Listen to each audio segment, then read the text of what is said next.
ദൈവത്തിനു മഹത്വം. ക്രിസ്തുവിന്റെ മടങ്ങി വരവും പ്രവചന പഠനവും 13-ാമത്തെ ഭാഗത്തേക്ക് ഏവരെയും കർത്താവിന്റെ നാമത്തിൽ ക്ഷണിച്ചുകൊള്ളുന്നു.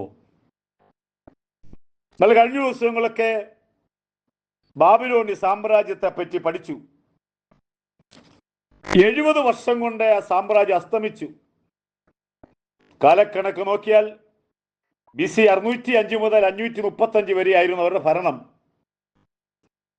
രണ്ടാമത്തെ ഭരണം എന്ന് പറയുന്നത് മേദ്യ പാർസിയ. കഴിഞ്ഞ ക്ലാസ്സിൽ നമ്മൾ അതിനെപ്പറ്റി ചിന്തിച്ചു. 535 മുതൽ 331 വരെയും 204 വർഷം അവർ ഭരിച്ചു. അടുത്തത് 3-ാമത്തെ സാമ്രാജ്യം. ദാനിയേൽ 2-ാം അധ്യായത്തിലെ താനൊരു സ്വപ്നം കണ്ടു. വലിയൊരു ബിംബം, പക്ഷെ മറന്നുപോയി. ദാനിയേൽ വന്ന് അത് വ്യാഖ്യാനിച്ച് തല, 2 കൈകളെ, അടുത്തത് അരിയും താമ്രവും. അതാണ് ഇപ്പോഴത്തെ വിഷയം. അരിയും താമ്രവും അത് 3-ാമത്തെ സാമ്രാജ്യത്തെ കാണിക്കുന്നു. ദാനിയേൽ പ്രവചനം 7-ാം അധ്യായത്തിൽ ദാനിയേൽ സ്വപ്നം കണ്ടു. പുള്ളിപ്പുലിക്ക് സദൃശമായ മറ്റൊരു മൃഗം, അതിൻ്റെ മുതുകിന്മേൽ 4 ചിറകുകൾ ഉണ്ടായിരുന്നു. വളരെ വേഗതയുള്ളതായ മൃഗമാണ് പുള്ളിപ്പുലി. അതിന്റെ മുതുകത്തെ 4 ചിറകൂടെ ഉണ്ടെന്ന് പറഞ്ഞാൽ അതിന്റെ വേഗത നമുക്ക് ചിന്തിക്കാൻ പറ്റിയല്ല. അത്ര വേഗത്തിൽ ലോകരാജ്യങ്ങളെ മുഴുവൻ കീഴടക്കിയതായ 3-ാമത്തെ സാമ്രാജ്യത്തെ പറ്റിയാണ് നാം ചിന്തിക്കുന്നത്. മാസ്റോഡിന്റെ രാജാവായ ഫിലിപ്പിന്റെ മകൻ അലക്സാണ്ടർ, അദ്ദേഹം രാജാവായി. പിതാവിന്റെ മരണശേഷം BC 333 അലക്സാണ്ടർ ഭരണമേറ്റു. ഗ്രീക്കിനെ കീഴ്പ്പെടുത്തി അദ്ദേഹം യവനായ സാമ്രാജ്യം സ്ഥാപിച്ചു. 3 വർഷം കൊണ്ട് ലോകത്തിന്റെ മിക്ക രാജ്യങ്ങളെയും കീഴ്പ്പെടുത്തി അദ്ദേഹം ഇന്ത്യയിലും വന്നു എന്നാണ് ചരിത്രം പറയുന്നത്. തന്റെ പടവാളെ കടലിലേക്ക് ഉയർത്തിപ്പിടിച്ചുകൊണ്ട്, അറബിക്കടലിലെ ഉയർത്തിപ്പിടിച്ചുകൊണ്ട് അദ്ദേഹം ഇങ്ങനെ പ്രസ്താവിച്ചു എന്നാണ് ചരിത്രം പറയുന്നത്. നീയും ഒരു വൻകരയായിരുന്നെങ്കിൽ എന്റെ വാളുകൊണ്ട് പരാജയപ്പെടുത്തിയേനെ. ദാനിയേൽ പ്രവചനം 8-ാം അധ്യായത്തിൽ താനൊരു ദർശനം കാണുകയാണ്. ആ ദർശനം, അതിന്റെ പ്രധാന ഭാഗം മാത്രം ഒന്ന് നിങ്ങളെ ഓർപ്പിപ്പാൻ താല്പര്യപ്പെടുന്നു. ഞാൻ നോക്കിക്കൊണ്ടിരിക്കുമ്പോൾ ഒരു കോലാട്ടുകൊറ്റൻ പടിഞ്ഞാറ് നിന്ന് നിലം തൊടാതെ സർവഭൂതലത്തിലും കൂടി വന്നു.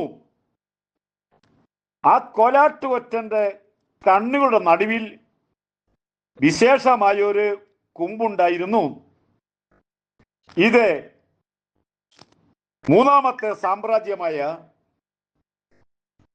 അലക്സാണ്ടറിന്റെ അല്ലെങ്കിൽ യവനായ സാമ്രാജ്യത്തെ കാണിക്കുന്നത്. താനിങ്ങനെ വരുമ്പോൾ ശ്രദ്ധിക്കണം, 2 കൊമ്പുള്ള ആട്ടുകൊറ്റന് നേരെ ഉഗ്രകോപത്തോടെ പാഞ്ഞു. 1-ാമത്തെ കോലാട്ടുകൊറ്റൻ മഹാനായ അലക്സാണ്ടർ ചക്രവർത്തി. 2 കൊമ്പുള്ള ആട്ടുകൊറ്റൻ അത് മേദ്യ പാർസിയ സാമ്രാജ്യം അന്ന് ഭരിച്ചുകൊണ്ടിരിക്കുന്നു. ഇത് രണ്ടും നമ്മുടെ മനസ്സിലുണ്ടായിരിക്കണം. കോലാട്ടുകൊറ്റൻ എന്ന് പറയുമ്പോൾ അലക്സാണ്ടറിന്റെ ഭരണത്തിന്റെ അല്ലെങ്കിൽ ഗ്രീക്ക് ഭരണം, യവനായ ഭരണം. ആട്ടുകൊറ്റന്റെ നേരെ, രണ്ടു കൊമ്പുള്ള ആട്ടുകൊറ്റന് നേരെ ഉഗ്രക്രോധത്തോടെ പാഞ്ഞു. അതെ, ആട്ടുകൊറ്റനോട് അടുക്കുന്നതും ഞാൻ കണ്ടു. അത് ആട്ടുകൊറ്റനോട് ക്രുദ്ധിച്ചു എന്നാണ് പറഞ്ഞിരിക്കുന്നത്. എന്ന് പറഞ്ഞ അത്ര ശക്തമായിട്ട് ഉള്ള വാക്കാണ്. ക്രുദ്ധിച്ചു, അതിനെ ഇടിച്ച് അതിന് രണ്ട് കൊമ്പും തകർത്തു കളഞ്ഞു. അതിന്റെ മുമ്പിൽ നിൽപ്പാൻ ആട്ടുകൊറ്റന് ശക്തിയില്ലതായി തീർന്നു. അതിനെ നിലത്തെ തള്ളിയിട്ടു, ചവിട്ടിക്കളഞ്ഞു. അങ്ങനെ മേദ്യ പാർസ്യ സാമ്രാജ്യം 331 അവസാനിക്കുകയും മൂന്നാമത്തെ സാമ്രാജ്യമായ യവനായ സാമ്രാജ്യം അല്ലെങ്കിൽ ഗ്രീക്ക് സാമ്രാജ്യം 331 മുതൽ ആരംഭിക്കുകയും ചെയ്തു. ഇനി ദാനിയേൽ നമ്മൾ വായിക്കുമ്പോൾ അടുത്തത് നമ്മൾ കാണുന്നത് ആട്ടുകൊറ്റൻ രക്ഷിപ്പാൻ ആരും ഉണ്ടായിരുന്നില്ല, ആരെ കൊണ്ട് സാധിക്കുകയില്ല. കോലാട്ടുകൊറ്റൻ മൂന്നാമത്തെ സാമ്രാജ്യം ഏറ്റവും വലുതായി തീർന്നു. അത് ബലപ്പെട്ടു, അത് ശക്തിയോടെ ബലപ്പെട്ട് മുൻപോട്ട് കടന്നു വന്നു. അനേക രാജ്യങ്ങൾ പിടിച്ചെടുത്ത് ഇസ്രായേൽ പിടിച്ചെടുക്കുവാനും അവിടെ കൊള്ളയടിക്കുവാനും അദ്ദേഹം തീരുമാനിച്ച് നേരെ ഇസ്രായേലിൽ കടന്നു വന്ന് മോറിയ മലയുടെ ഒരു ഭാഗത്തെ ഒരു പട്ടാളക്കാരെ ക്യാമ്പ് ചെയ്ത് പിറ്റേ ദിവസം രാവിലെ ആക്രമിക്കാനായിട്ട് അദ്ദേഹം തീരുമാനമെടുത്തപ്പോൾ ഈ വിവരം അവിടുത്തെ പുരോഹിതന്മാരും അവിടെയുള്ള ഇസ്രായേലിന്റെ പ്രധാനപ്പെട്ട ആളുകൾ അതറിയുകയും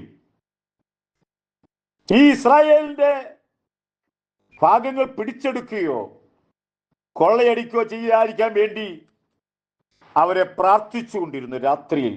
ചരിത്രഭാഗം ഇങ്ങനെയാണ് പറയുന്നത്. അങ്ങനെ ഇരിക്കുമ്പോൾ മഹാനായ അലക്സാണ്ടർ ഉറങ്ങിക്കൊണ്ടിരിക്കുമ്പോൾ താൻ ഒരു സ്വപ്നം കാണുകയാണ്. പ്രാർത്ഥനയ്ക്ക് പവർ ഉണ്ട് എന്നുള്ള കാര്യം ഞാനിവിടെ ഓർപ്പിക്കുന്നു. ശുഭ്രവസ്ത്രധാരികളായ പുരോഹിതന്മാർ വളരെ ശാന്തമായിട്ട് നേരെ ഉറങ്ങിക്കിടക്കുന്ന അലക്സാണ്ടർ അടുക്കൽ വരുന്നതായിട്ട് സ്വപ്നം കാണുകയും മഹാപുരോഹിതൻ അദ്ദേഹത്തോട് കാര്യം പറയുന്നു. നീ ഞങ്ങളെ ആക്രമിച്ചാൽ ദൈവം നിന്നെ നശിപ്പിക്കും, നീ വന്ന വഴിക്ക് പോകാൻ പറഞ്ഞു. സ്വപ്നത്തിൽ കണ്ടതായ ആ കാര്യത്തിൽ അദ്ദേഹം ഭയപ്പെട്ടു പോയി. അദ്ദേഹം പട്ടാളത്തോട് പറഞ്ഞു, നമുക്ക് ഈ രാജ്യം ആക്രമിക്കണ്ട, ഇവരുടെ സ്വത്തുക്കൾ കൊണ്ടുപോകണ്ട. അവർ പിന്മാറാൻ തീരുമാനിച്ചു. സഹോദരങ്ങളെ, ഒരു കാര്യം ഓർത്തുകൊള്ളുക, പ്രാർത്ഥന പവറുള്ളതാണ്.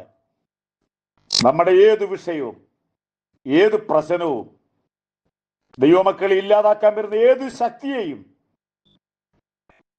അതിന്റെ മുമ്പിൽ മുട്ടുമടക്കി പ്രാർത്ഥിച്ചാൽ നമ്മളെ കൊണ്ട് വൻ കാര്യങ്ങൾ ചെയ്യാൻ സാധിക്കും. ഈ ക്ലാസിന്റെ ഭാഗം ഇനിയുള്ളത് കൊണ്ട്, ഈ സമയത്തിന്റെ ലിമിറ്റഡ് കൊണ്ട് ഞാൻ ഈ വാക്കുകൾ ഇവിടെ ചുരുക്കുന്നു. എന്നെ കേൾക്കുന്ന പ്രിയപ്പെട്ടവരെ, പ്രാർത്ഥനയിൽ പോരാടാം, വൻകാര്യങ്ങൾ ചെയ്യാം, ദൈവത്തിനോട് പ്രവർത്തിക്കാം. ദൈവം നമ്മളെല്ലാവരും അനുഗ്രഹിക്കുമാറാകട്ടെ. ആമീൻ.